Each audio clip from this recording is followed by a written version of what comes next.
sevgili hanımlar, El İşi Keyfi YouTube kanalıma hepiniz hoş geldiniz. Bu videomda gördüğünüz gibi Singer dikiş makinesinin tanıtımını yapacağım. Nasıl kullanıldığını anlatacağım.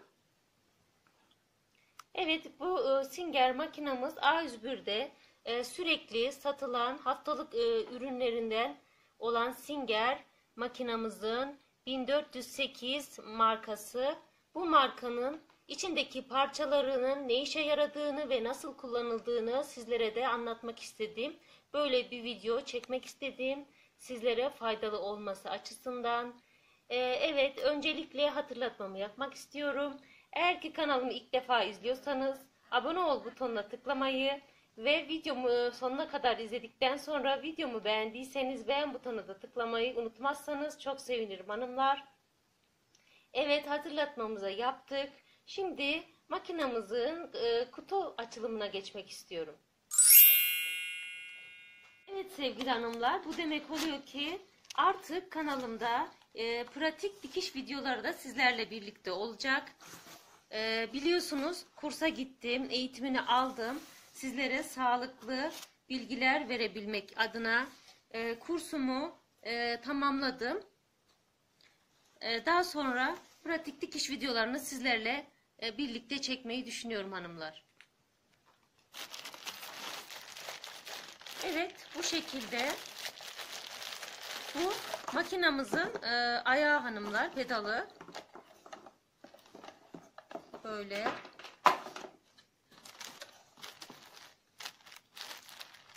bir tane örtüsü var içerisinde, tozlanmaması açısından bu şekilde bir örtü.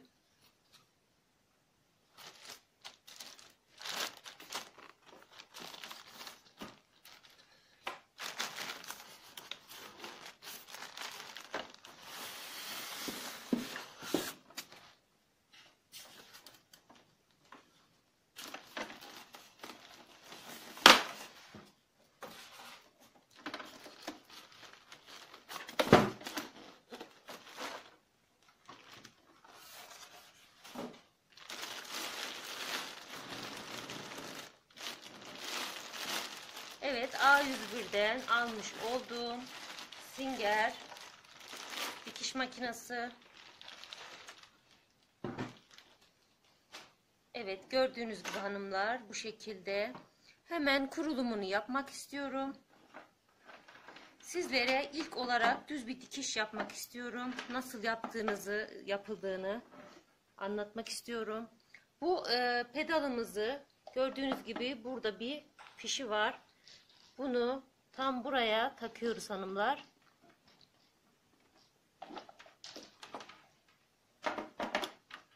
Daha sonra fişimizi prizimize takıyoruz. Ayağımızı, pedalımızı yere indiriyoruz hanımlar. Masamızın üzerinden ayağımızı yere indiriyoruz pedalını. Evet hanımlar, burada makinamızın bir çekmecesi var. O çekmecemizi çıkardığımız zaman bu kapağı açtığımızda mekik yatağını görüyoruz. Bu mekik yatağı hanımlar. Bunun içerisine mekiğimizi sarıp yerleştireceğiz hemen. Çekmecesinden bu şekilde bir poşetimiz çıkıyor. Poşetimizin içerisinde bu şekilde düğme dikmek için kullanacağımız bir aparat var. Ve ilik açma ayağımız var. Bu şekilde. Sizlere bunların aşama aşama ne işe yaradığını da göstereceğim hanımlar. Bir sökücümüz çıkıyor içerisinden. Bu şekilde bir sökücü ve ucu fırçalı makinamızın içerisindeki tozları almaya yarayan bir alet, parça. Bu şekilde fermuar ayağımız var. Fermuar ayağımız. Düğme dikerken kullanacağımız bir ayak var. Bu şekilde. Bunların hepsi bizlere yardımcı olacak parçalar hanımlar. Bu şekilde tornavida vazifesi gören bir aletimiz var. Mesela mekiğimiz gevşek olduğu zaman bu aletimizle sıkılıyor biliyoruz. Gördüğünüz gibi. Daha sonrasında iğnemizin burada, iğnemizin orada da kullanabileceğimiz bir alet. Çok amaçlı bir alet gördüğünüz gibi. Bu parçamızda hanımlar, buraya taktığımız zaman ayağımızın oraya dikişe ilk başlayanlar için kolaylık sağlamak için bir parça. Düz ve doğru bir şekilde dikebilmek için bu ayağımızı da takabiliyoruz. Ayağımızın buraya bu aletimizde takabiliyoruz. Bu şekilde hanımlar. Daha önceden mekiğimi ben sardım. Mekiğimin gördüğünüz gibi mekik yatağımızın içerisine koydum. Bu şekilde bir ipi var. Bu ipimizi inşallah görebiliyorsunuzdur. Burada bir çentik var. O çentikten geçiriyoruz ipimizi. Bu şekilde bir miktar ipimizden çekiyorum. Daha sonra mekik yatağımızı yerine yerleştiriyoruz hanımlar. Bu şekilde tutarak.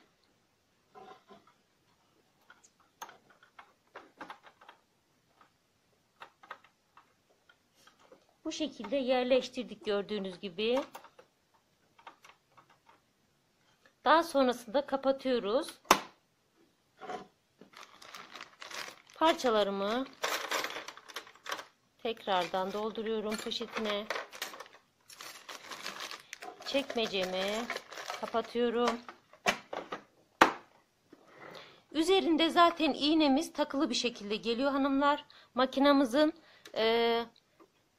eğer ki iğneniz kırıldığında nasıl değiştireceğinizi de bilmiyorsanız, 3 tane de Singer makinamızın 3 tane de iğnesi çıkıyor. İçerisinden 9 numara iğnemiz.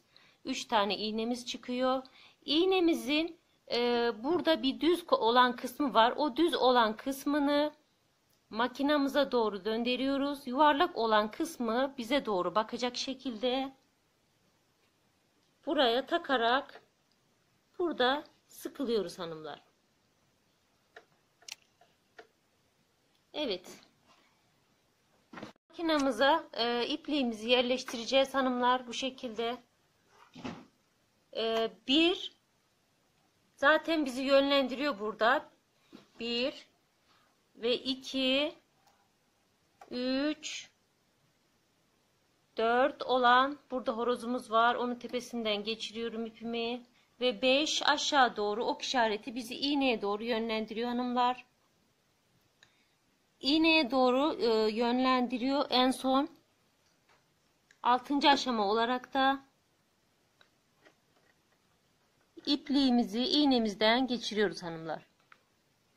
Geçirdik gördüğünüz gibi iğnemizden ve daha sonra ayağımızın arasından ipimizi bu şekilde arkaya doğru çekiyoruz. Ve burada ayağımızı indirmek için bir kol var. Altında plastik bir kol. Bu ayağımızı indirmeye, kaldırmaya yarıyor. Ayağımı indirdim hanımlar. Daha sonra makinamızın manuel kolu bu şekilde, manuel kolumuzu elimizle yönlendiriyoruz. Ve alt ipliğini almak için buraya çok dikkat edelim hanımlar. Manuel kolumuzu içeri doğru hareket ettiriyoruz. Ve tekrardan yukarı doğru çıkardığımızda gördüğünüz gibi alt ipliğimiz çıkmış oluyor. Ve daha sonra ayağımı kaldırıyorum ve iki ipliğimi de ayağımın altından arkaya doğru itiyorum hanımlar. Şimdi makinamız dikiş dikmeye hazır bir konumda. Burada tansiyon ayarı var.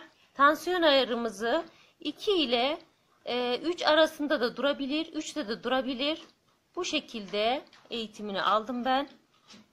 3'te durması daha sağlıklıymış.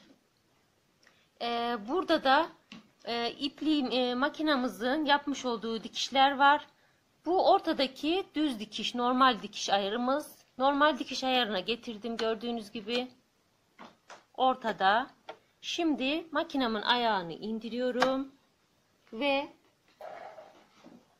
Bismillahirrahmanirrahim diyerek dikişimi dikmeye başlıyorum.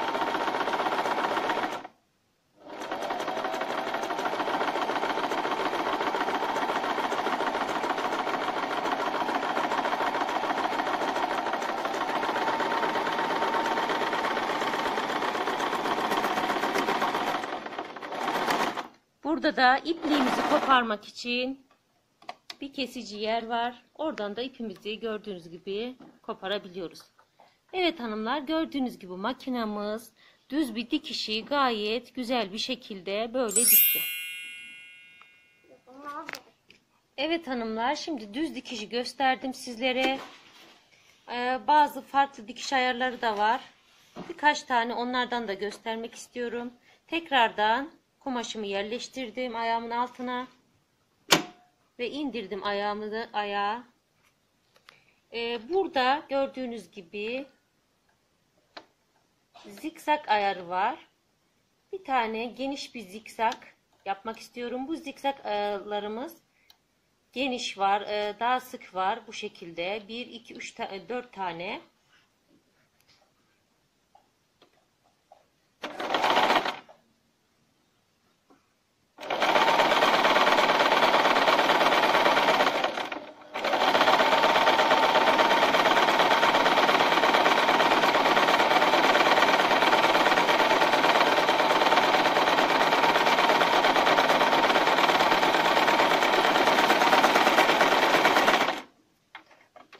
Evet, gördüğünüz gibi zikzağımızı da bu şekilde yaptı makinamız. Gayet güzel oldu. Böyle. Burada gördüğünüz gibi hanımlar değişik farklı desenleri var. İstediğiniz her deseni dikebilirsiniz makinamızla. Gayet kolay kullanımı, gördüğünüz gibi çok pratik. Dikişe ilk başlayanlar için gayet ideal bir makina. Ben ilk defa başladım. Daha öncelerinde elle dikişi çok kolay bir şekilde yapıyordum. Fakat makinayla hiçbir şekilde kullanmayı bilmiyordum. Daha sonrasında kursa gittim. Kursta eğitimini aldım. Orada kullanmış olduğumuz makineler de bu şekilde Singer marka olduğu için bu almış olduğum makinamı da gayet kolay bir şekilde kullanmaya başladım hanımlar. Şimdi gördüğünüz gibi bu ayara getirdim makinamızı.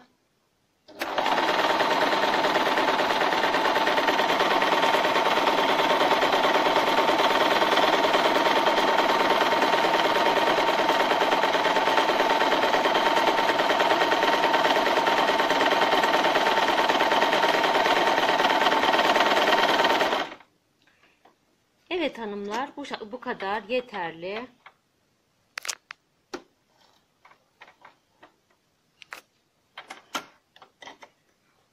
Evet, gördüğünüz gibi bu ayarımız da gayet güzel ve kusursuz bir şekilde dikti makinamız. Evet, Singer makinamızın tanıtımını bu şekilde yaptık hanımlar. Böylelikle bir videomuzun daha sonuna geldik. Bir başka projede, farklı projelerde görüşmek umuduyla. Hoşça kalın, Allah'a emanet olun. Tabii ki El İşi Keyfi kanalını her zaman takipte kalın hanımlar. Kanalıma abone olmayı, yeni videolarımdan haberdar olmak için zil butonuna tıklamayı unutmayın.